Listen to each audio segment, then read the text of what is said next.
Entonces Jesús, lleno del Espíritu Santo, regresó del río Jordán y fue guiado por el Espíritu en el desierto, donde fue tentado por el diablo durante 40 días. Jesús no comió nada en todo ese tiempo y comenzó a tener mucha hambre. Entonces el diablo le dijo: si eres el Hijo de Dios, dile a esta piedra que se transforme en pan. Jesús le dijo: no, las Escrituras dicen, la gente no vive solo de pan. Entonces el diablo lo llevó a una parte alta y desplegó ante él todos los reinos del mundo en un solo instante. Te daré la gloria de estos reinos y autoridad sobre ellos, le dijo el diablo, porque son míos para dárselos a quien yo quiera. Te daré todo esto si me adoras. Jesús le respondió: las Escrituras dicen, adora al Señor tu Dios y sírvele únicamente a Él. Entonces el diablo lo llevó a Jerusalén, el punto más alto del templo, y dijo: si eres el Hijo de Dios, tírate. Pues las Escrituras dicen, Él ordenará a sus ángeles que te protejan y te guarden, y te sostendrán con sus manos para que ni siquiera te lastimes el pie con una piedra. Jesús le respondió: las Escrituras también dicen, no pondrás prueba al Señor tu Dios.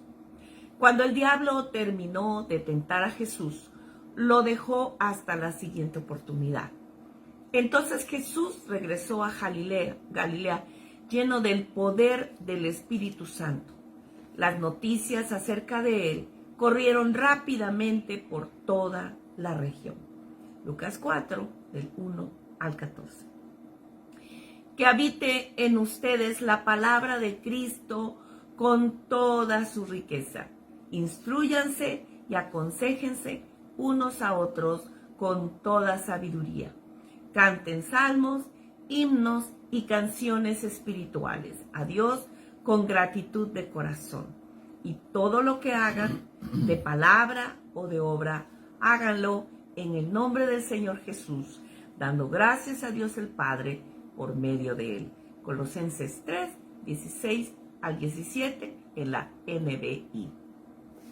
Gracias a Dios por su palabra, hermanos, porque es tan clara y nos dice cosas tan reveladoras que debiéramos mostrar hacia ella un mayor entusiasmo, una mayor devoción, creciente devoción, un apego creciente en nuestras vidas.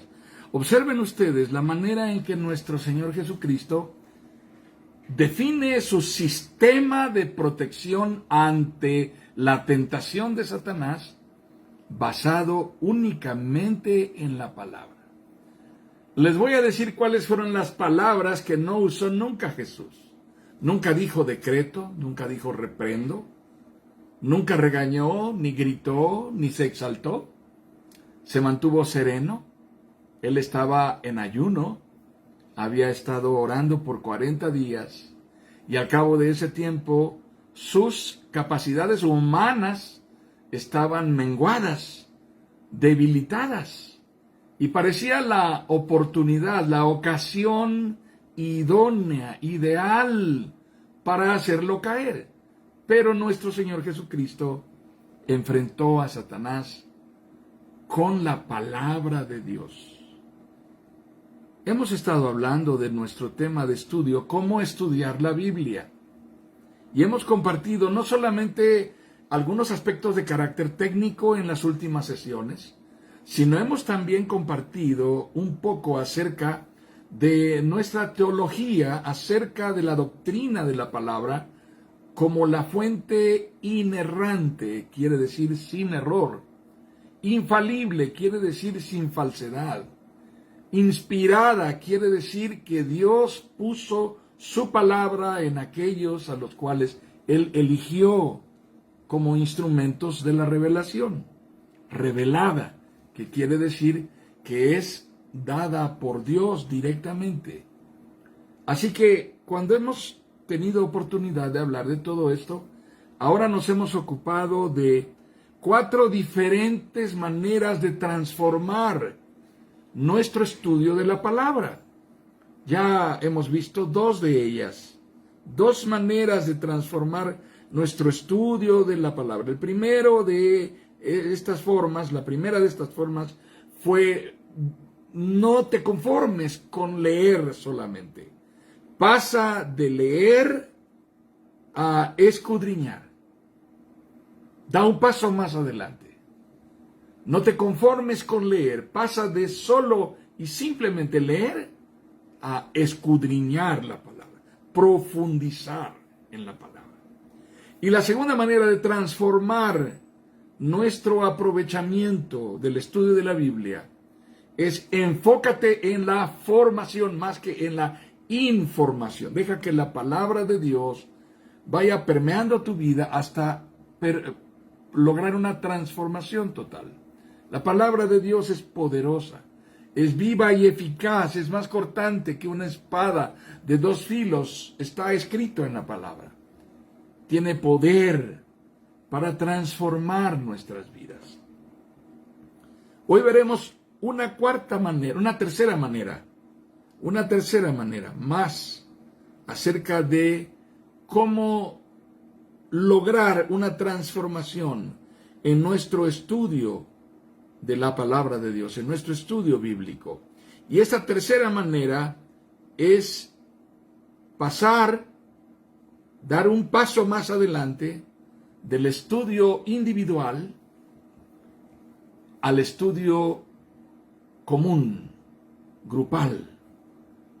Esto quiere decir establecer un equilibrio entre nuestro tiempo personal a solas con la palabra de Dios y el tiempo que pasamos en común con otros hermanos estudiando la Biblia. Muy bien, quiero comenzar compartiendo con ustedes acerca de esto. Establece un equilibrio entre el estudio bíblico personal y devocional y el estudio bíblico de grupo pequeño o el estudio bíblico de unidad, de comunidad, de congregación, aun cuando sea una pequeña célula de 3 o de 4 hermanos, no importa. Ya hablamos acerca de que el estudio bíblico personal puede tener 2 grandes aspectos, los hemos mencionado antes: la lectura bíblica devocional, cuyo énfasis solo es la búsqueda de fortaleza, el anhelo por la dirección de Dios, la búsqueda de esperanza, de consuelo, de aliento. A eso es a lo que llamamos lectura bíblica devocional. Mi personal manera de leer la Biblia en una devoción privada. Y el estudio sistemático de un texto bíblico que tiene un propósito de profundizar. Leer la Biblia a lo largo de un año es una manera, pero enfocarme en un pasaje o enfocarme en un solo libro también es una manera. Tiene como propósito ahondar en la comprensión, en la aplicación de lo que dice la palabra de Dios. Nuestra comprensión y nuestro discernimiento de la palabra se ve poderosamente influenciada por los procesos que estamos viviendo, hermanos.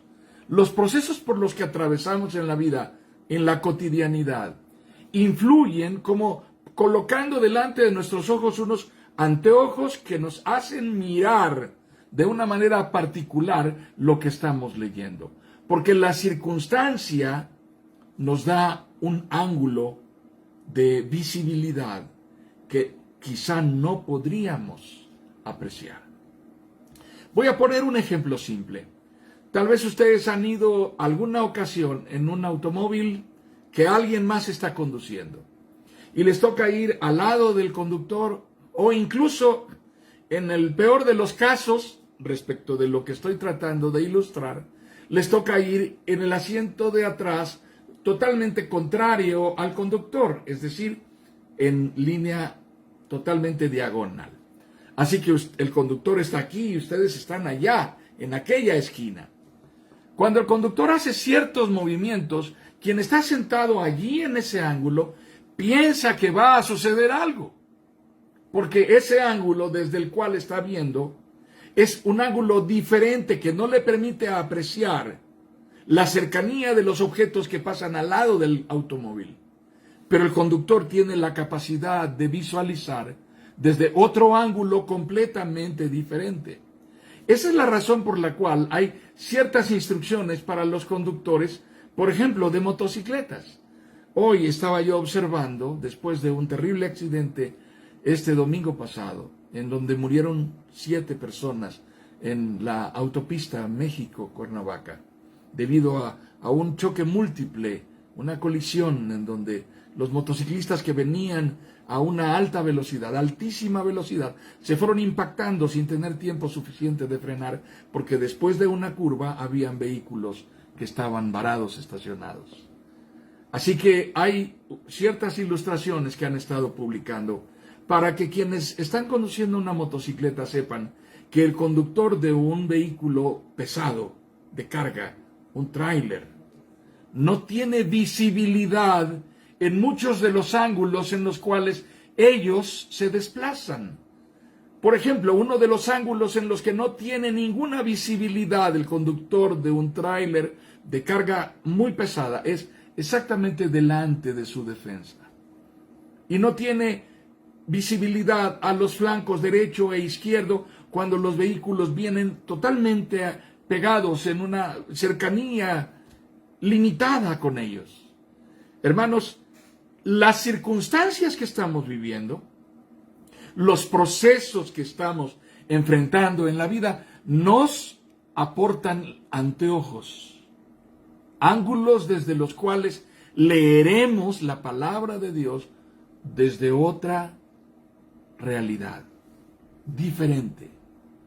Y nos permitirán entender mejor cosas que no podríamos entender si no los estuviésemos leyendo desde esa realidad.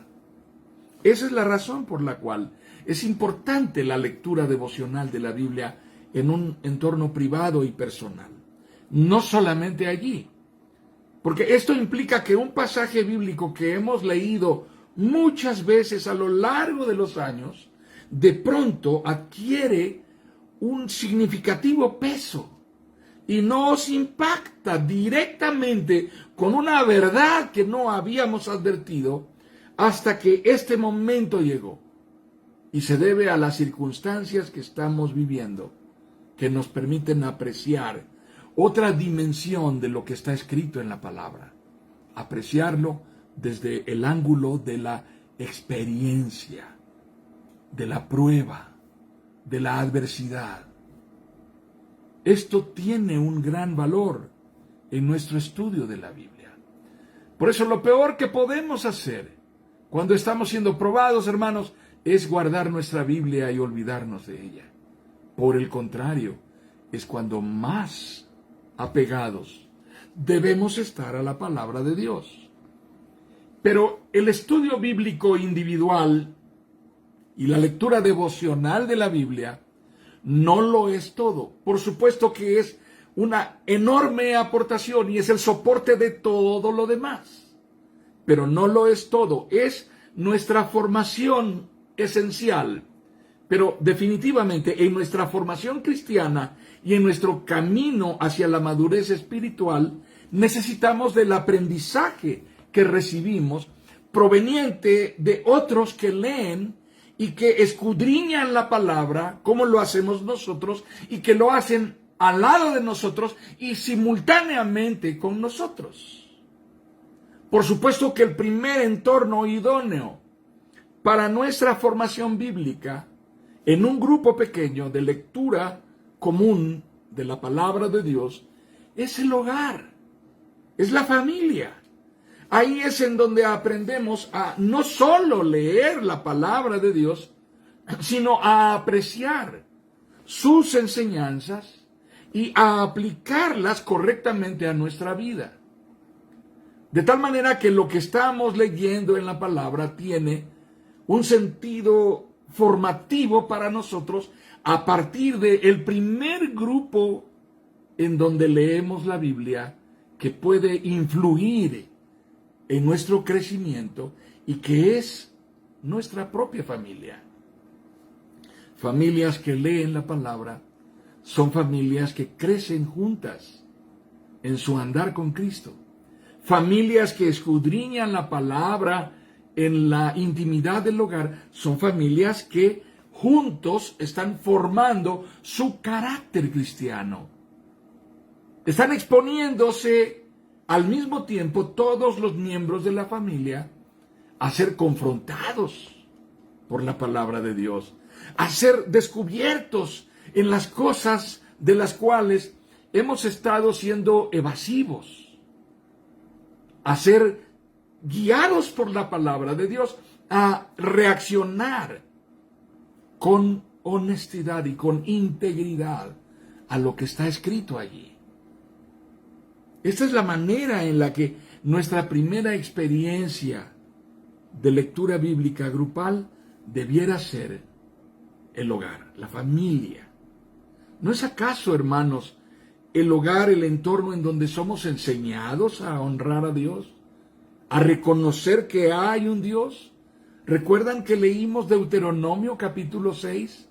Y estas cosas que yo te he hablado hoy, las enseñarás a tus hijos y a los hijos de tus hijos, cuando andes por el camino y cuando te levantes y cuando al descansar, y todo momento de nuestra vida debe estar identificado con nuestra cercanía, nuestro vínculo con la palabra de Dios. Así que es en el entorno del hogar, en el primer grupo pequeño en donde leemos la Biblia, en donde somos enseñados a honrar a Dios. Somos guiados a alabar a Dios.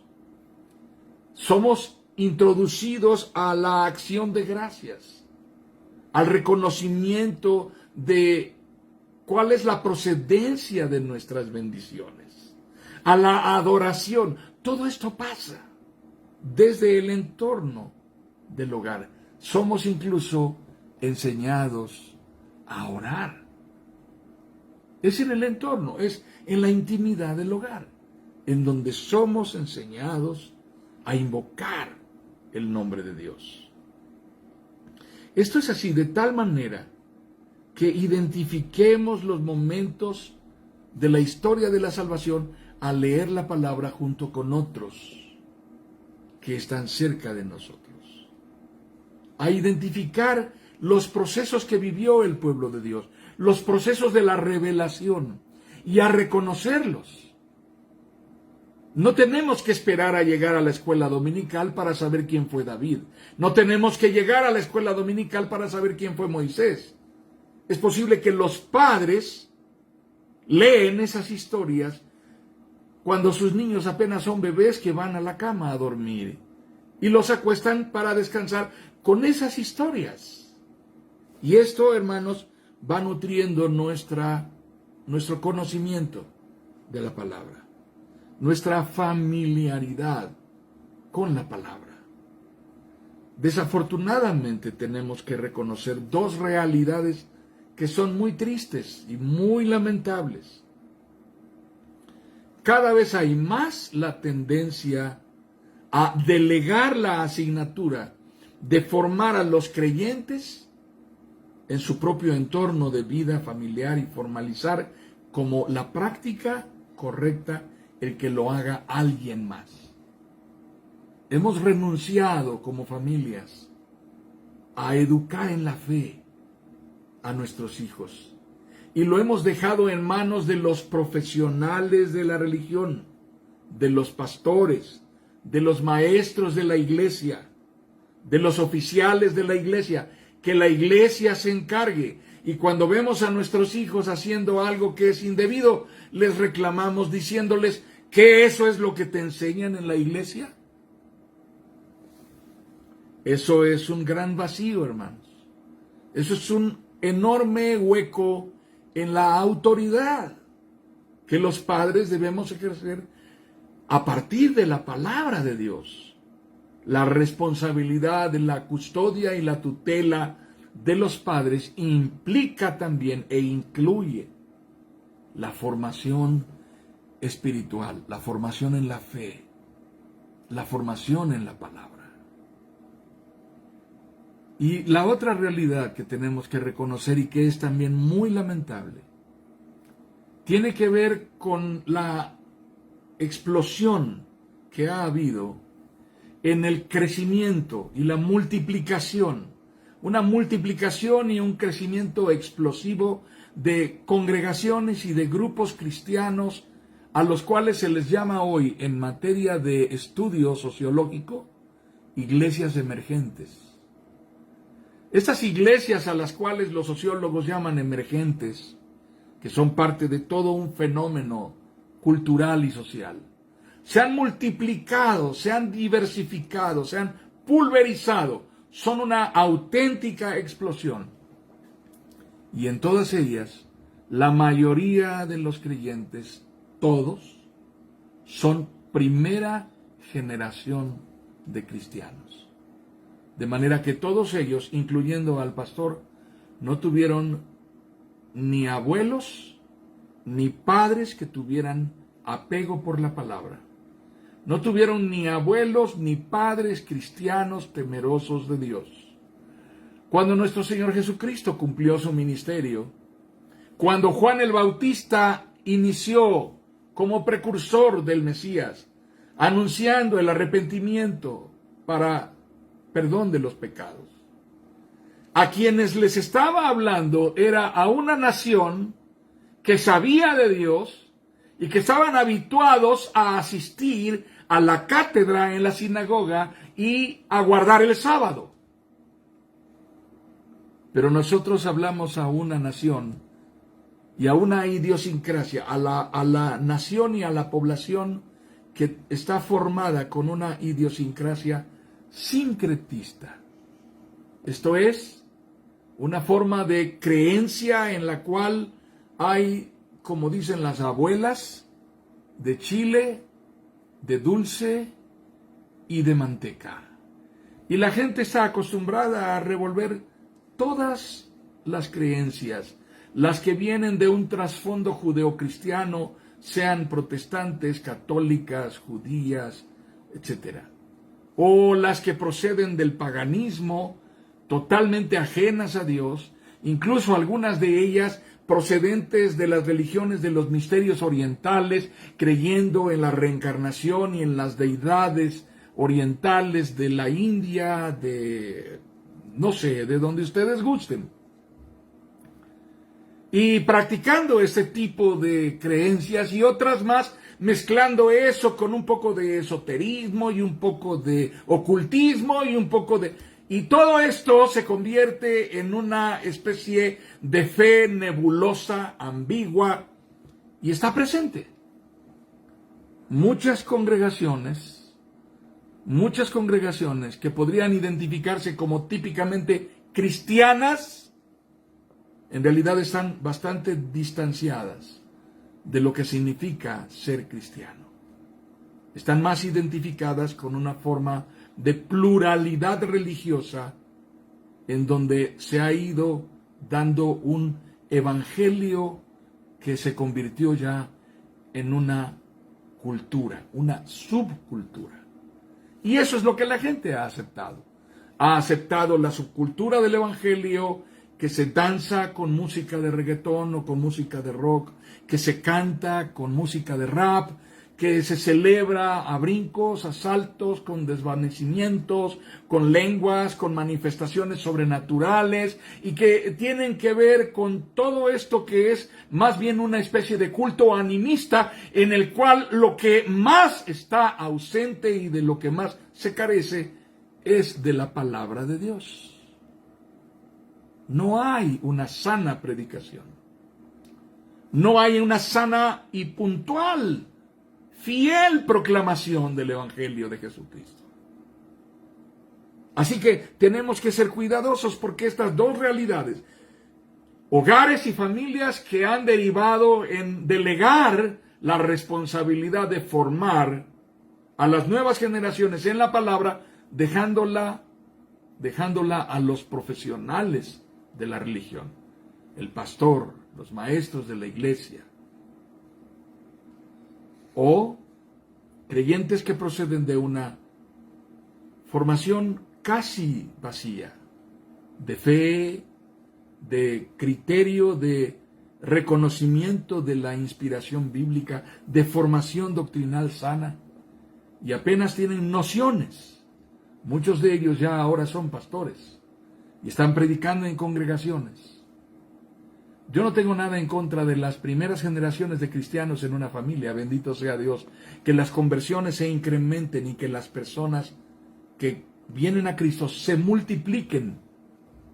Pero todos necesitamos ser formados sólida y seriamente en la palabra de Dios, porque la voz que determina la sana doctrina no es el pastor que está enfrente, sino la palabra inerrante de Dios. De lo contrario, tarde o temprano, terminaríamos extraviados. Amados hermanos, en el pensamiento de los reformadores, actuar de esa manera es un error. Es un error que terminaría por llevarnos a un vacío tremendo de certidumbre y convicción de fe. Tenemos ejemplos, tristes y lamentables ejemplos. Naciones enteras que se declararon protestantes hace algunos siglos, 1 o 2 siglos, hoy no tienen absolutamente una definición clara de cuál es su profesión de fe. La realidad nos revela que no hay tal cosa. Prevalece el liberalismo, prevalece el sincretismo y prevalece el evangelio autodefinido, el evangelio selfie. Cada quien edita su propia versión del evangelio. Con Biblia, sin Biblia, con iglesia, sin iglesia, con doctrina, sin doctrina. Desafortunadamente, muchos de nosotros nunca desarrollamos un apego o un interés personal por la palabra de Dios, debido a que no fuimos introducidos adecuada ni oportunamente en lo que implica el trato de Dios con nosotros. No crecimos desde niños amando la palabra de Dios, apegados a la palabra de Dios, escuchando la palabra de Dios. La fe viene por el oír la palabra de Dios. Así que no necesitamos oír más anécdotas, no necesitamos oír más historias de lo que soñó o de lo que le pasó, del milagro que hizo. Necesitamos oír la palabra de Dios, viva y eficaz, y más cortante que una espada de 2 filos. Esa palabra es la que puede detener a Satanás. El Evangelio de Lucas, en la porción que leímos, capítulo 4, versículos 1 al 14, termina diciendo: cuando el diablo terminó de tentar a Jesús. Quiere decir que después de estos 3 intentos, en los cuales Satanás quiso seducir y cautivar el corazón del Hijo de Dios, terminó, se detuvo, ya no continuó. Dice, cuando el diablo terminó de tentar a Jesús, Jesús lo resistió en cada ocasión con la palabra de Dios. Dice, cuando terminó de tentar a Jesús, lo dejó hasta la siguiente oportunidad. ¿Cuándo será la próxima oportunidad que el diablo tendrá para venir y sacarte de toda certidumbre en tu vida? Así que lo que tenemos que aprender acerca de la lectura de la Biblia en grupo pequeño, como una manera de transformar nuestro aprovechamiento de la palabra, es que el primer grupo pequeño en el que necesitamos leer la Biblia es el hogar, es la familia. La certidumbre que obtenemos de la palabra de Dios es el soporte de todo nuestro sistema de defensa y protección ante la tentación y el acoso de Satanás. El soporte de todo nuestro sistema de defensa. Pero ese aprendizaje, amados hermanos, no sucede en la cátedra. Ese aprendizaje no sucede en el aula. Ese aprendizaje no sucede cuando estamos sentados en una banca o en un asiento en el templo escuchando la predicación.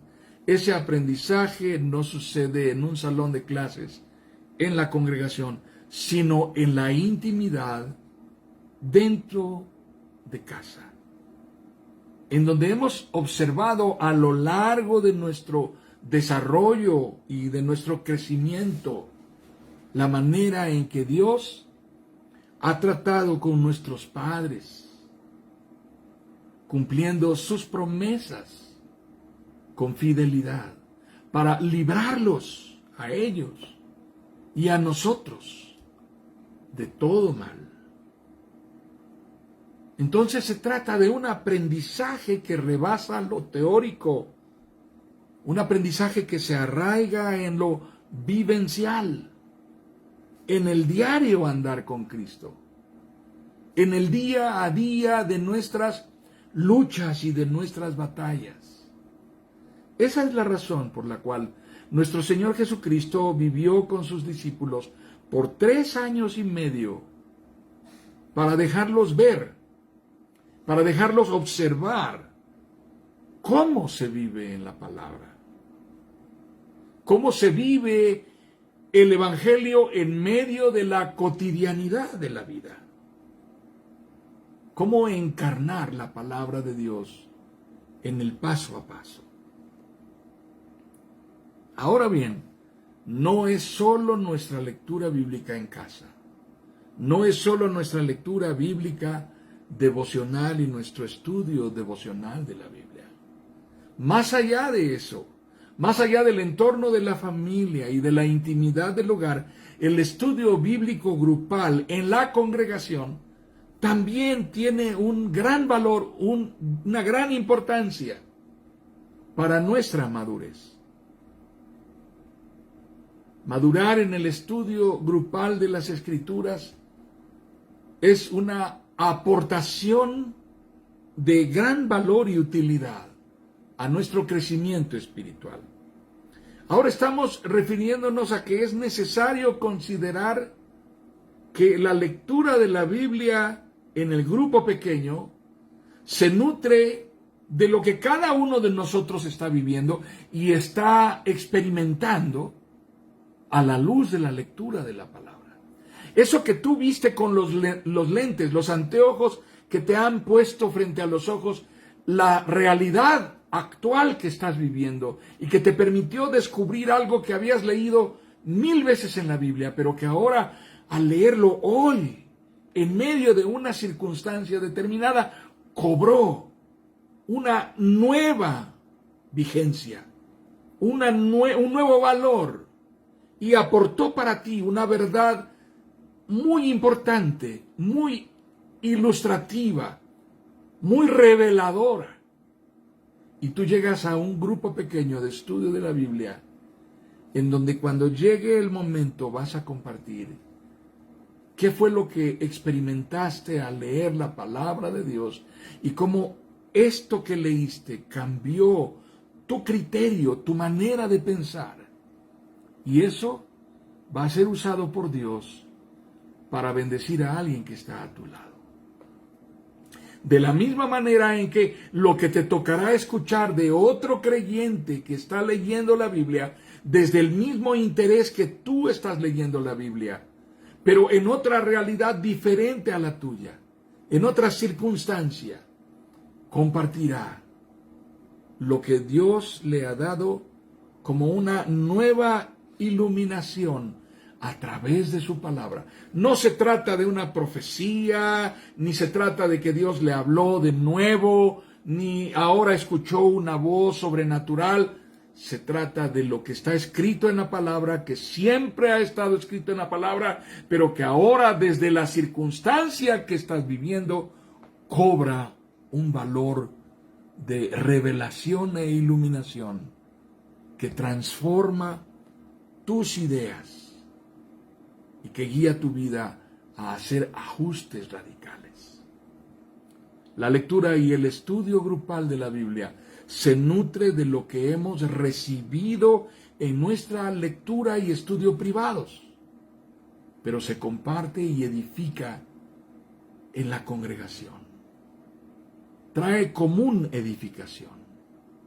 Miren lo que dice la palabra del Señor. Estoy leyendo Romanos capítulo 15 y leo para ustedes los versículos 1 y 4 al 6. Los fuertes en la fe debemos apoyar a los débiles en vez de hacer lo que nos agrada. De hecho, todo lo que se escribió en el pasado se escribió para enseñarnos a fin de que, alentados por las Escrituras, perseveremos en mantener nuestra esperanza. Que el Dios que infunde aliento y perseverancia les conceda vivir juntos en armonía conforme al ejemplo de Cristo Jesús, para que con un solo corazón y a una sola voz glorifiquen al Dios y Padre de nuestro Señor Jesucristo.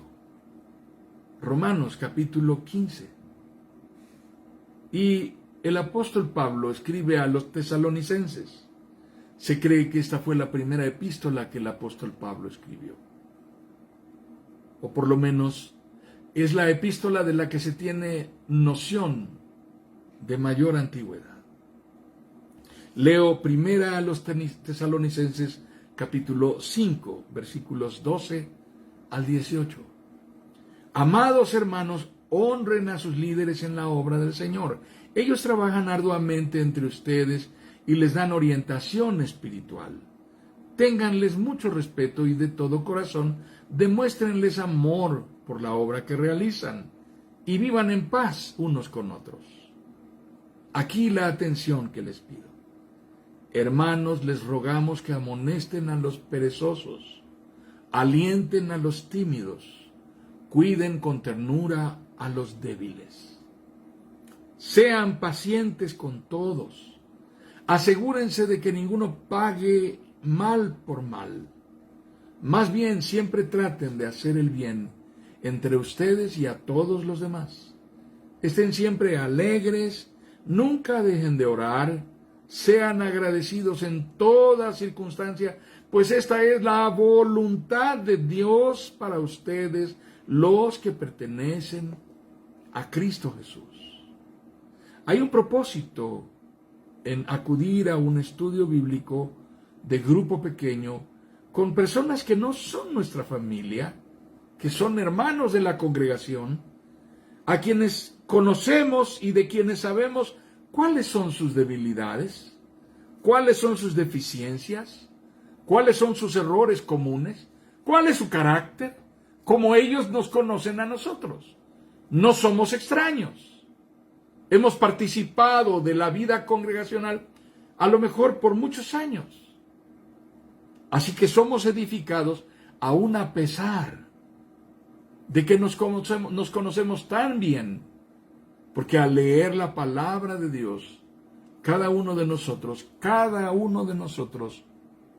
es confrontado por ella y es invitado por Dios a actuar con integridad, en reconocer cuánto necesitamos de la gracia, del auxilio del Espíritu Santo, de la gracia soberana de Dios para ayudarnos a perseverar.